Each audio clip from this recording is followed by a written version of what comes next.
And welcome back to this very special edition of the Factor Uncensored. We're in the city of Galveston, the home to Juneteenth. Now, we have teamed up with the Nightcap, and Carolina Sanchez is out and about to tell us about Jubilee Day.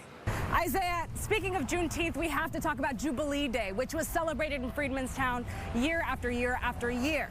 And I am at the historic Antioch Missionary Baptist Church, which is the first brick structure that was constructed by freed men and women and other community members. And the bricks that were used for this building are the same bricks that line the historic streets of Freedmanstown.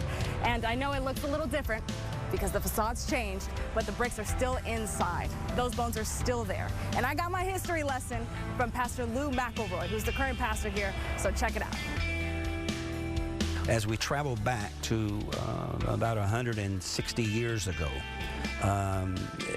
Houston is 30 years older than our church. Houston became a city in 1836. Texas became a state in 1845. And this church was established in 1866. So you can see just how old and historic we are in that we grew up basically with the city of Houston. But if you go back, Houston was established off the shores of the Buffalo Bayou by the Allen brothers.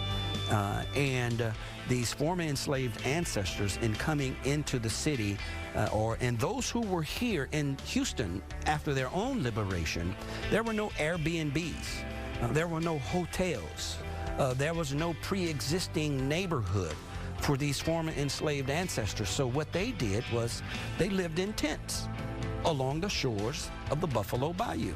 And here's the thing for me that speaks to the tenacity and the resilience of a people who have been formerly enslaved. After the release of their chains, 7 months later, they established this church.